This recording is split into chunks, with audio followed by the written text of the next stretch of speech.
En el fondo del mar, la estrellita culona. Nos ponemos serios. Ayer estuvimos tratando un poco por arriba, porque todavía no teníamos bien clara la pata mendocina de este asunto, lo que pasó con los exámenes de las residencias médicas en Buenos Aires, ¿no? Con gente que rendía para Buenos Aires. Estos son exámenes que no toman las universidades, sino el Ministerio de Salud de la Nación, y descubrieron que había un tongo, porque de repente había un montón de alumnos con rendimiento académico bajo que habían sacado notas altísimas por encima de 86 puntos, cuando un abanderado de la UBA o de Córdoba o de Mendoza están alrededor de los 90 puntos, habiendo sido, ¿no?, abanderado en las universidades. Bueno, el asunto es que agarraron y dijeron: todos los que tienen más de 86 puntos tienen que rendir de nuevo. Pero entre ellos había un caso de una mendocina que rindió para hacer su residencia en Buenos Aires, que la quisieran hacer rendir de nuevo, pero hubo una revisión de último momento, y a los que tenían un rendimiento académico acorde a la nota que sacaron en el examen, zafaron. Está en línea Eugenia Rejón, estudiante médica en realidad, porque rinde para la residencia. Claro. No, siguen estudiando 10 años, tienen que estudiar los médicos como mínimo para tener una especialidad. ¿Qué tal, Eugenia? Buen día. Ricardo Montacuto y Rosana Villegas de este lado. ¿Cómo va todo? Hola, muy buenos días a todos. ¿Cómo están? Buen día, ¿cómo va? ¿Cómo se rinden las residencias? Contale a la gente cómo es ese examen. Sí, obvio. Mira, la residencia es una instancia formativa, una de las tantas instancias formativas que podemos tener luego de recibirnos de médicos.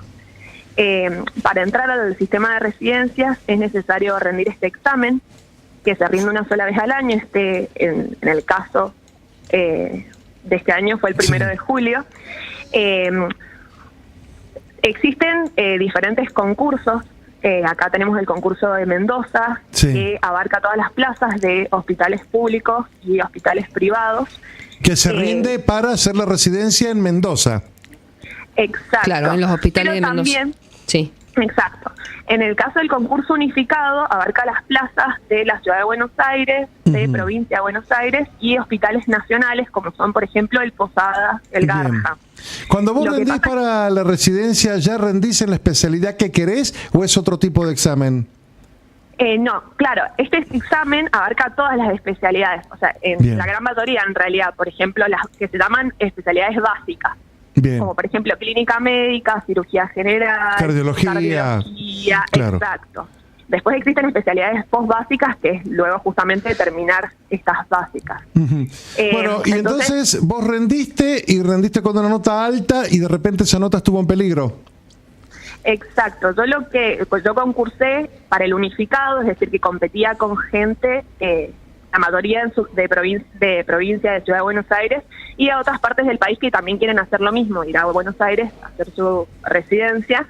En mi caso particular tenés la opción de rendirlo en el lugar donde vivís, o sea, en la sede de Mendoza, que las condiciones en las que rendimos fueron muy diferentes a las que se dieron en Ciudad de Buenos Aires y en el Parque Roca, que son estas típicas fotos que se han visto en los medios, donde están todos juntos. Acá el control fue mucho más riguroso. ¿Dónde se rindió acá? En las aulas BAC de la Universidad Nacional de Cuyo. Ajá. Ahora, vos hiciste una carrera con un rendimiento académico muy alto, ¿no? Con notas muy altas, fuiste abanderada. ¿Cómo fue para vos, alumna mendocina, llevar ese rendimiento académico tan fuerte? ¿Tuviste que hacer mucho sacrificio? ¿Laburabas, no laburabas? ¿Cuántas horas le quitaste a tu vida? ¿Cuántos años te llevó? Bueno, en mi caso yo me considero la verdad una persona privilegiada porque pude contar con el apoyo de mi familia y no tuve la necesidad de salir a trabajar, como hay muchos casos en los que sí. Por eso yo pude dedicarme exclusivamente a hacer mi carrera, y la verdad que es algo que me gusta mucho, me gusta estudiar, y la verdad que no me costaba mucho desde ese punto de vista, pero sí es una carrera bastante sacrificada, como muchas otras, ¿verdad?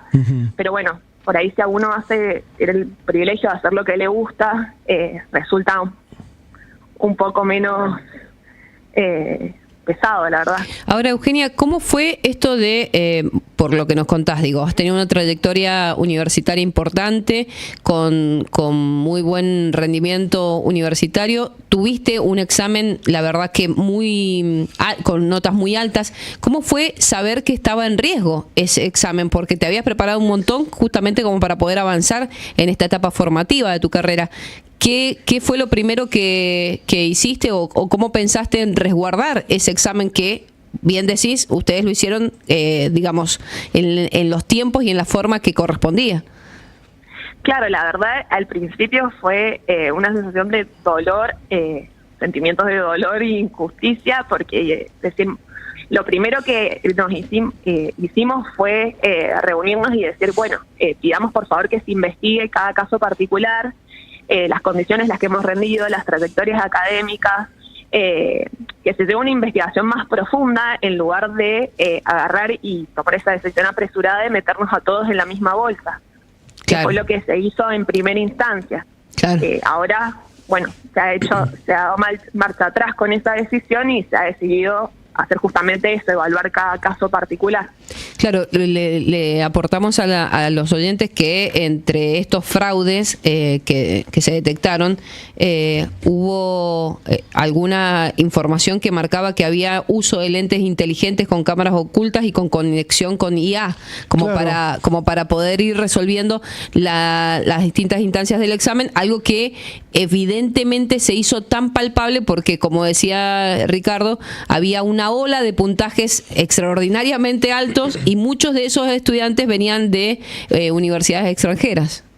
Exacto, eso es lo que despertó en un primer momento las alarmas del Ministerio de Salud de la Nación. Eran resultados anormalmente altos, la mayoría provenientes de universidades extranjeras que en años anteriores no se habían visto. Claro. Por lo que se decidió con esta medida inicial que a todos aquellos puntajes con un valor de 86 o superiores, debían tomar de vuelta el examen. En un primer momento se decidió de que aquellos que tuvieran congruencia con su historial académico podían pasar a una instancia de validación oral, y aquellos que no lo tuvieran pasaban directamente a un escrito. Ahora Bien. Se dio marcha atrás con esa medida y los que tienen congruencia académica con el resultado obtenido, vamos a quedar exentos de tener que rendir de nuevo. Te hago un par de preguntas Exacto. personales, que es interesante para los chicos que están estudiando y especialmente medicina. Cuando un alumno es tan destacado como vos, yo supongo que los profesores que has tenido aquí, ¿vos tuviste profesores aquí en Mendoza o en Buenos Aires? No, acá en Mendoza. Estudiaste aquí. Excelentes profesionales. Supongo que ya te van apuntando y te van diciendo, che, vení a trabajar con nosotros. ¿Eso pasa? ¿Ya te han detectado de algún hospital, de algún centro privado para que vayas a trabajar con ellos? ¿O eso no sucede y bueno, pasan por la carrera y pasaron? No, a mí en particular no me ha pasado, pero creo que deben haber casos en los que sí. ¿Y por qué rendiste para Buenos Aires? ¿Qué especialidad querés hacer? Yo quiero hacer clínica médica y subespecializarme en endocrinología. Ah, mira qué puntual.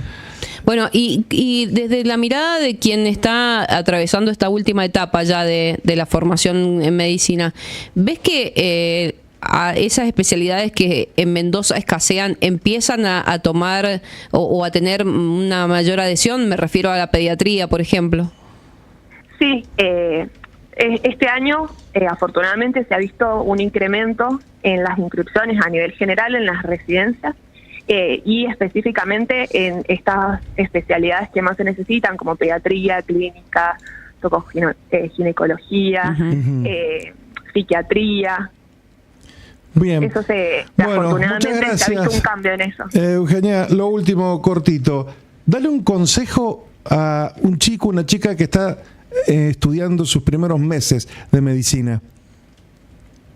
Bien, que requiere de trabajo arduo, pero que sin duda trae muchísimas recompensas. La posibilidad de poder ayudar a las personas creo que es algo que reconforta y eso, que que si bien requiere de mucho trabajo, de horas de llantos y también de sinsabores, creo que también sabe traernos muchas alegrías.